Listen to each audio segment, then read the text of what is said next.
body language.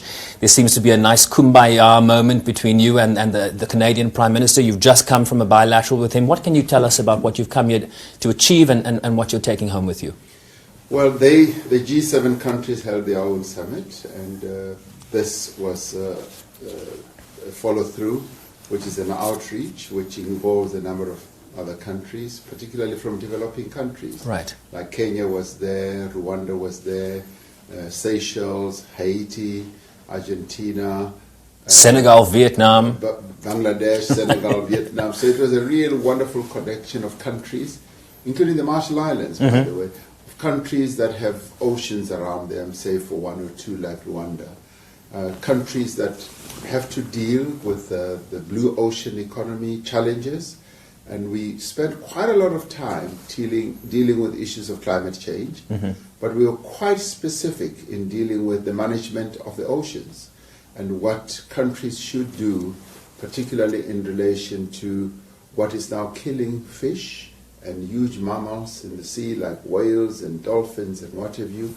And the issue was the challenge we face, that there's more plastic now in the oceans than there will be fish, and that the fish species are endangered by our own human action that results from us dumping our litter and the debris that is found to be in seas, and that how can we as human beings change our behavior, turn things around, and therein lies a number of opportunities, and particularly for countries like South Africa, who have 3,900 kilometers of sea, surrounded by three oceans, the Indian, Atlantic, and the Southern Ocean, that we can do a lot of things. And yet, Mr. President, this is really about the convergence between the conservation element of these oceans that are a very important pillar of climate change and the developmental needs or opportunities that the oceans provide. When you talk about the blue economy, you're talking about exploration, you're talking about some of the benefits that the ocean can provide to a country's GDP, and particularly in terms of Operation Pakisa, the lowering of South Africa's high unemployment rate. How does that convergence work between conserving and the resources that the oceans have to offer us? Well, fortunately, as a country, we've already done a lot of things, and Operation Pakisa, looking at our oceans, has given us a very good platform from which to work, and we've already started seeing quite a lot of work happening there. We already have identified more than 100 billion rand investment potential, which in time will also create up to 1 million jobs. And already out of the oceans, we are able to now make tugboats, aquaculture, but now a new industry is emerging, the circular industry, where we should be able to treat our debris so that it does not end in the sea. Right. And utilize the sea for exploration purposes in the future, for oil and gas. And already we're looking at a number of proposals in that regard, which, if they do happen, will unlock huge resources. But there's also a tourism effect, because the seas and the oceans are great tourism attractors. As we look after our whales, if we look after our huge mammals in the sea, we're able to eke out a lot of investment opportunities. So a number of countries shared with us what they are doing in relation to removing the debris from the sea, and we were able to share with them what we've been able to identify as real investment opportunities. But there too, we were also raising the issue of the empowerment of women. Right. That women should also find space and opportunity as we exploit areas near our shoreline in the seas, because many of them are given to giving opportunities for the empowerment of women and young girls. And we were quite impressed with the Canadian Prime Minister's initiative on raising $3.8 billion for the empowerment of women and young girls. That impressed me immensely. Well, he calls himself a feminist prime minister. Do you call yourself a feminist president? Well, I support women empowerment, And I am going to be talking more and more about it and championing that, because it is a challenge that our women face. They face a triple challenge: that they're black, most of them, sure, and that they're poor, and that they are also discriminated against because of the gender that they represent. So we've got to do everything that we can to empower women, and particularly young girls, from an education point of view. The empowerment of women, Mr. President, gender equality is, of course, one of those cross-cutting issues. Whether you're talking about land expropriation without compensation, whether you're talking about exploring, the oceans economy, how do we ensure that women are at the forefront of whatever it is we seek to achieve? Let me talk a little bit about this G7 summit. It's probably as divided a G7 summit that anyone can remember in recent history, and particularly given the intransigence of the United States President. Having been not at the table with him because he left before you came into the room, what's your sense of how that played out? Remember, he withdrew his endorsement of the communique. You've just come out of a bilateral with Justin Trudeau. What did he tell you? Well, we didn't really delve into that. I mean, the G7 itself, for the most part, was successful because the countries reached consensus, and it could well be that it's the usage of language, the terms that have been used. And it's a pity that the spat that has now ensued between Canada and the United States around the two personalities is a little bit, muddying the waters. But in the main, I think they covered a lot of important areas that can have an impact on the economy of the world. For us, who participated in the outreach program, we found all the G7 members reaching consensus with us on the need for all of us to work together to look after our oceans, to ensure that there's less debris in our oceans, because that endangers not only the fish species, but also has a negative impact on employment, negative impact on just the quality of life of human beings. So that I was quite satisfied with. And yet at the beginning of this trip you told me that you were very concerned about the rising protectionism that we're seeing in the world, and you expressed this, you said you hoped that the G7 would be able to find a way forward. Of course they have not now, given the withdrawal. You must be disappointed about that. Well, that is disappointing, because protectionism is never good for any economy, and in fact we need to open up our economies more and more so that we can trade across barriers, which is precisely what we are seeking to do in Africa. In Africa, we've signed an Africa Free Trade Agreement, and so we're setting up this market of more than 1 billion people as an important market, which is worth more than 1.3 trillion rand, so dollars rather, and therefore protectionism does not work. We've seen it in Africa, how it impedes growth, where it impedes also and kills innovation. So we want to have a free trade area on the African continent so that we can industrialize more and more and trade, so that our goods can flow, and following on the goods should be investment, following on that should be people. Now, I was also able to have a meeting with President Kenyatta just right now on a bilateral basis, and we've agreed that we're going to promote investment.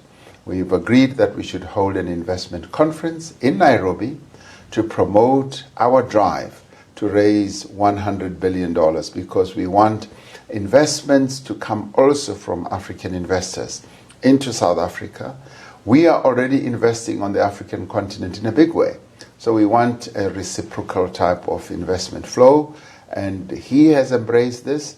So he and I are going to be championing the investment conference that we would like to see happening in Nairobi. The Kenyan economy, as you know, very strong on the digital front, and of course Kenya also hosting a Blue Economy Summit in November, which I'm sure you're very interested in. Mr. President, you're also part of this trip. The first stop in this trip was in Toronto, where you addressed business leaders, a very important part of your drive to raise this $100 billion over the next 5 years. You spent a lot of time, unprompted, talking about this question of land expropriation without compensation. You told me in our earlier discussion that you believed there were going to be positive yields from that discussion. Can you tell us anything tangible that will come out of that meeting?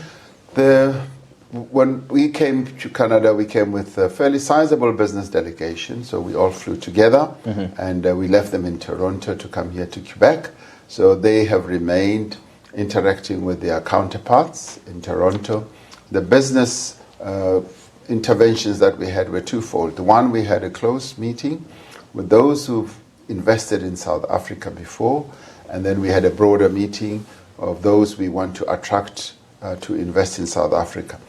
Both iterations were very positive. Positive to a point where they felt that indeed this is a new dawn. They are embracing the new dawn. They feel that we're now beginning to gain traction in addressing some of the impediments that they saw that were preventing investment from flowing in. And they are pleased with the steps that we are taking to address issues of the regulatory framework, to address issues of corruption, state-owned enterprises. The mining charter was top of mind because Canada is a mining type of environment as well. A number of our South African companies are invested here, and a number of funds and investors have invested in South Africa. So we briefed them about the progress that we are making with the mining charter. They were rather pleased. And they were urging us to open up exploration of South Africa so that more and more mines can be opened, because they say South Africa, and correctly so, is still one of those countries that has a plethora of minerals.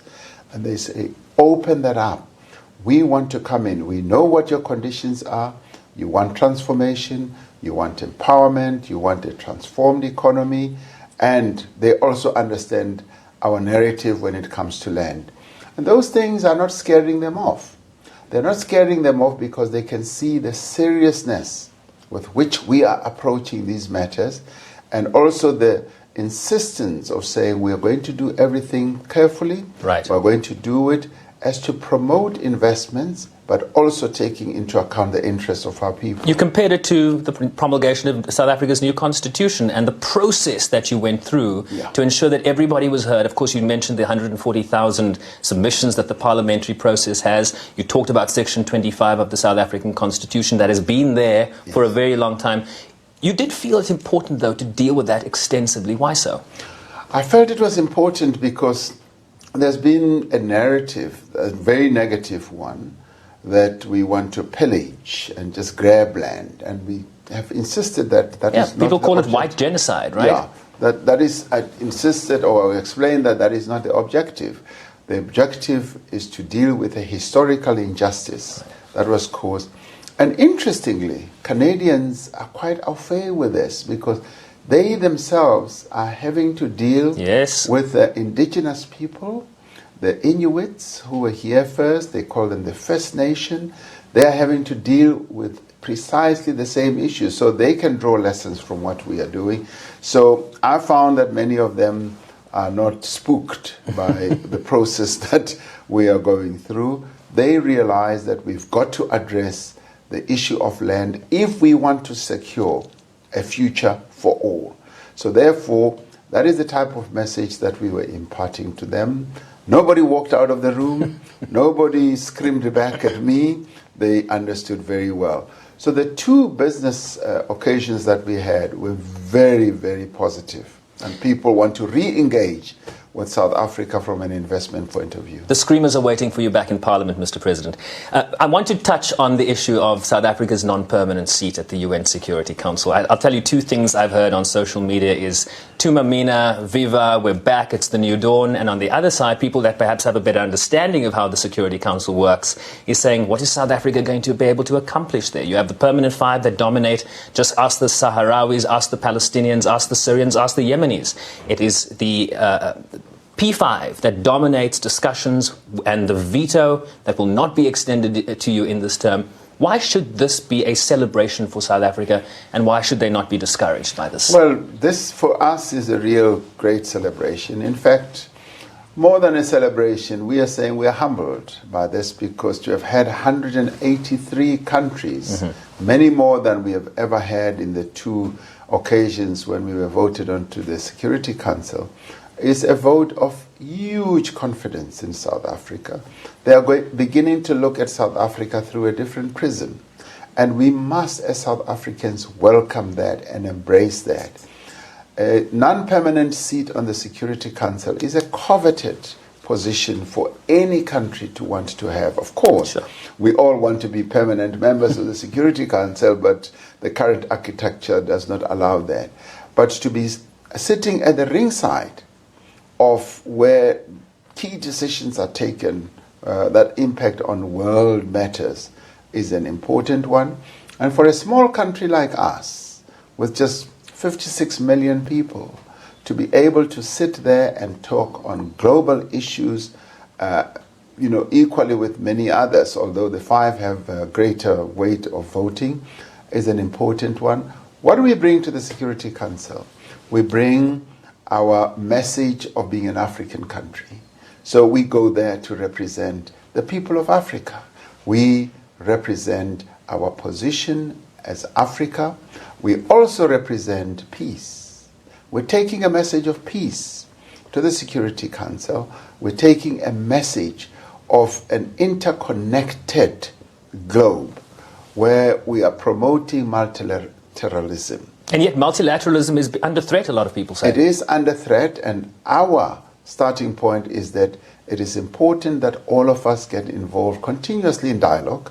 Multilateralism should be the process that is strengthened all the time. And we also bring a voice of reason, and we also want to bring progressive politics, that when issues have to be handled, we should do so in the interests of the vulnerable people in the world, whether it is a Sahrawi problem, it's a Palestinian problem, whether it's a Rohingya problem, sure, anywhere in the world. We should be on the side of the weak and the vulnerable. And of course, to get the world to promote equity, to address the challenges that the world faces, unemployment, inequality, and poverty. Certainly a lot of goodwill at the United Nations, also given the Nelson Mandela Peace Summit that will happen just before the high-level meeting of the General Assembly in September. Mr. President, some domestic issues. We're seeing continued tensions on the domestic front in the African National Congress. The chairperson of the African National Congress was not allowed to address the consultative conference in KwaZulu-Natal. As ANC president, what can you say about factions at this point in time? Well, the consolidation of unity is a process. And sometimes you'll take 2 steps forward and sometimes you'll take 3 steps backwards. The important thing is that we must continue to address the challenges that we face, not only as the ANC, but also as a country. So the conference could not go ahead because of court challenges. And now we're going to have to go back to the drawing board, and we're going to have a discussion on how we can foster unity and also a process of renewal, because the two must be taken in tandem. And I'm certain that we will be able to find one another and find a more reasonable way of moving forward. But you are, sir, the captain of the ship, essentially, and you have a number of members on board this vessel that are not playing the game in terms of what it is that you seek as the captain, in terms of where the ANC should go. How is that going to be dealt with? Well, it has to be dealt with. There's no other way. The ANC is what we all have, and we are saying we need to foster unity. And one of the ways of fostering unity is to have a united leadership, a leadership that will draw from all approaches. Like, for instance, the National Executive Committee, the way it's constructed now. It is a National Executive Committee of the ANC that has drawn from all approaches, so that in the end, the winner-takes-all approach should be seen as not being the most efficacious type of way to go forward. But it sounds like a contradiction in terms when you talk about needing a unified leadership and yet drawing from all the divisions in the party. The argument goes that the top 6 is not very united. Well, the top 6 of the ANC it was drawn from different approaches, and we're finding one another. We're moving ahead, finding one another, finding a way of working together, and we are becoming more and more successful. If you look at the way we've resolved some of the problems, the challenges that we face, it is bearing that out to be the best way to move forward. Final question for you, Mr. President. When will we have a permanent Northwest Premier? Well, that also is a process that is underway. It is being discussed, and soon we are going to have a Northwest Premier. Mr. President, I'm delighted. Thank you so very much for your time. I really do appreciate it. Thank you very much. Thank you, sir. Thank you. President of the Republic of South Africa speaking to us live and exclusively on SABC News on all our platforms, and that, of course, will be replayed throughout the course of Sunday night in South Africa. Thanks for watching. Back to you in studio. Thank you.